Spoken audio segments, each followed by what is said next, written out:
What's good? What's good, everybody? Welcome back to another episode of The Urban Platform Speaks. Make sure to like and subscribe as you tune into the channel. Check out the content. And with that being said, man, I want to speak on the Pistons, man, and they keep rolling. Even though they had a couple guys suspended, they had Duran suspended. Who was Isaiah Stewart? He was suspended. And then they go into Toronto and just it's like they don't miss a beat, man. That's why I've been big on them all season because of their defense, right? And I'm just, what can I say, man? It's just obvious that this team right here, in my opinion, they the best team in the East, and any team that got to face them in the West, you know, got to face them in the West is definitely going to be, they're going to have their hands full. Although this is a young Pistons team, I just think they're gonna, whether it's OKC, Houston, or San Antonio, man, this team right here is going to be a problem, to deal with. Because I just think that I think they're coming out of the East. Boston. Don't get me wrong, Boston looked good, um, you know, but I just think this team is coming out of the East. And so, what I want to do though is I want to react to the Running Back podcast and what they had to say about the Detroit Pistons, and then I'm gonna come back and give some more of my input. Okay, I like this. More dust ups. By the way, Pistons did actually play some basketball yesterday against Toronto. Nice win, 113-95. That's their 40th win, y'all. Not bad. Cade had 28, 9, 7, and 3. Paul Reed with 22. Sky Barnes, 17. Oh. Ooh, that's fun. 7 and 5. Yeah, their two best interior players not playing, and they seem to be having zero problems taking care of the Raptors. Technically, they are only a game back of the Thunder in the overall standing. That's crazy. Okay, there you go. That's crazy. Well, what's crazy is a month ago or a couple weeks ago, we're talking about how the Thunder could possibly break the record. Yep. And obviously they went on that skid and things changed a little bit of the trajectory of that. Who started that? But this is crazy. This is a team that obviously had success last year. We knew they were going to be good. I don't think we thought they were going to be this good. And I never thought they were really the deepest team. Now, like you said, Stewart out, Duran out. Insert Paul Reed for a quick little 22. Guys like Jenkins and Smith and who's the other guy that I'm missing here? Well, they added Herter and Levert. They do have a deep team. We don't know how tough they are. We know how good defensively they are. And I think we really need to start talking about Cade Cunningham more so in the MVP talk because he is so good offensively. He's so good getting his guys involved. He is 6'7", big guard, walking triple-double. He defends. It's unbelievable. Like this sequence right here, he hit 3 threes in the same exact spot. Then he goes to an off-the-block post-up. Then he gets out in transition. Then he blesses someone in transition. Like there's nothing he can't do on the floor. Obviously, he's the head of the snake. But this team, they got a little bit of everything. But number one, they're tough and they defend. Which when the shots aren't falling, they can still beat you. And not a lot of teams can say that. It is shocking because they are 5.5 up on the Celtics. Like they're the ones. They're kind of cruising, Lou. No, they're playing really good basketball. And well, let me just say this too about the East, right? You got the Celtics. The Celtics look really good with Jaylen Brown, and they don't even have Jason Tatum. That, in a way, that just shows also, not to take anything from the Pistons, because like I said, I think the Pistons, because of their defense, that's what's going to set them apart. But that just make it seem like the East is just so much weaker. Anytime you got, the Celtics in second place and their best player, Jason Tatum, is not even playing, right? But I just wanted to put that in there. And let me get back to what they're talking about, though. And I don't want to say I'm surprised because we kind of see that we saw those guys come being on the horizon of one of the better teams in the East.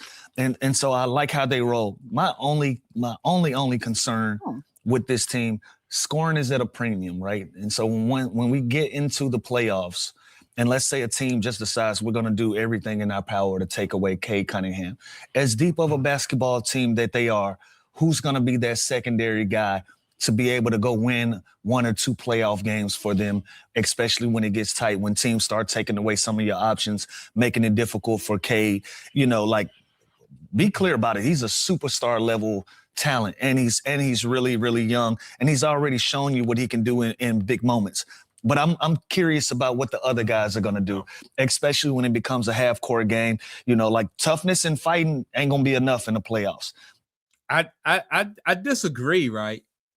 And I think that's what the toughness that this team brings, I think, is what allows Cade Cunningham to operate the way he want to operate. Like if Detroit was just a finesse team, and as good as Cade Cunningham is, you could just like get physical with him, right? Without worrying about any type of repercussions if you get physical with him. But if you get physical with Cade Cunningham, and you know, because he's smoking you, he cooking you on the court, you got to worry about Duran, and you got to worry about Stewart, right?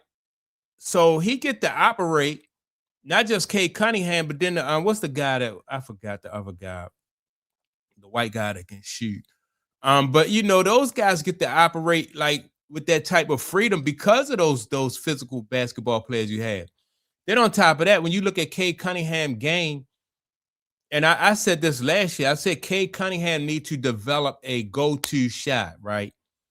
He can play with his back to the basket. He got a nice mid-range game, a mid-range shot. Right. So if you double team him, I think he's learning how to beat that double team. Right. And so so man, Cade can get a shot under any circumstances. I think he can get a shot. Like you said, he's 6'7".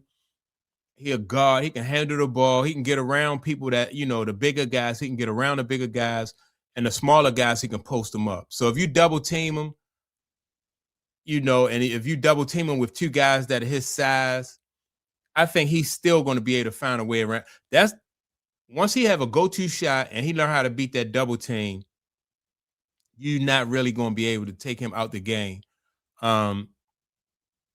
You know, you can't really, if you get physical with him, that's going to turn it up with the other guys on his team.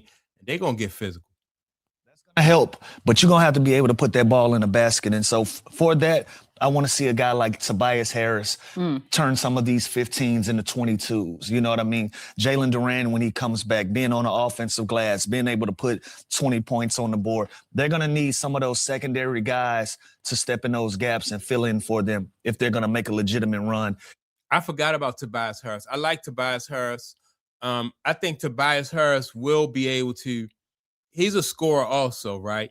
And because Tobias Harris is not their number one option, I think he's good at the 2 or the 3 option for them scoring. Duran, he's just a force. He a force, man. I think they got enough firepower, and they got balance. It's not like you got 2 guards who are dominating the scoring. You got a guy in Duran who can score in that low post. That's what started the fight, because he was backing his man down from the 3-point line. You know, I mean, this guy he just wasn't strong enough. He wasn't strong enough to do anything with him. So that's why, you know, he got frustrated and wanted to fight Duran. At a championship run for this group, because they have all of the pieces, but me being a hooper and me seeing these guys, I want to just see how it translates to playoff basketball. Obviously, we have some time for that, but that's my only concern with this Detroit team. Other than that, I think they're fully loaded. Does it have to be a second guy, or can it be what they have, which is a lot of? I like the pieces that they added. Yeah. I like them adding Herder. You know, that's a guy that can go out and get hot, that can make a bunch of shots. Duncan Robinson is another guy that can, like, they have a lot of shoot. Yeah, Duncan Robinson. I like Duncan Robinson, right? Because Duncan Robinson is going to be the beneficiary of he's going to have to play off of Cade Cunningham. When Cade Cunningham get double team, Duncan Robinson is going to have to knock those shots down. That's his specialty, so I know he's going to be able to do it. Cade Cunningham, they got the pieces right now. I'm telling you, I think they got the pieces. So when I say scoring is at a premium, it's the difference between shooters and scorers. You need a guy that you can put the ball in his hands and go out and get you a bucket. They have a lot of guys that can shoot. So if Cade Cunningham can play a comfortable basketball game, or a game where he can dominate and get those guys involved, I think the Detroit Pistons can slide to the NBA Finals. But as we know, those options get taken away and it gets tougher, and you're going to need somebody else to be able to do it. It's just like OKC, right? With with Shea Gilgeous. He's their primary scorer. Like, and he got a lot of shooters around him. Guys can shoot that three. But I think, in my opinion, I think Cade Cunningham is just as effective scoring as Shea Gilgeous. You know, I just think so. That's 6 strong. months ago, I thought that 2 option might have been Jaden Ivey. Like, right, then he goes down with the injury. Now he's obviously gets moved. So, like, Jalen Duren, as good as he is, as physical as he is, he's top 2, 3 center in the NBA. He's still not that number 2 option on paper. You know what I mean? You're not going to play through him. He's going to go and naturally get buckets, but he's not like a 2 option. But like Lou said, in the playoffs, everyone picks up the intensity anyways. Everyone's going to play tough. So that's kind of going to get neutralized with the Detroit Pistons. But when they take away Cade Cunningham, I love the addition of Herter. Karis LeVert, I think he's got to get going. He's got to be that bucket that he once was. You know, Duncan Robinson, they do have shooting. So when they want to, you know what? You want to trap a ton of shooting. You want to trap Cade and blitz Cade? Cool. We're going to play 4-on-3 on the back end, and we have guys that can shoot 45% from the three and space the floor. So if those guys are making shots, they almost collectively, they don't need that 2 option because Tobias can go off. Jenkins can go off. Thompson can have big games. And then you space the floor. Yeah, this team looks, in my opinion, they look almost identical to OKC Thunder, right? You know, they play tough defense and they have a primary scorer. I don't think it's going to be an issue with Cade Cunningham. Like, if you do slow him down a little bit, like I said, you got those other guys around him who can shoot. Tobias Harris is a really good basketball player, really good scorer. So I think they set. Their defense, I think, is really what is going to, because if they do go cold, then, you know, they're going to they continue to play good defense. And so that's my take on it. Make sure to like and subscribe. Also, don't forget to leave a comment, and I'm going to check you all out in the next video.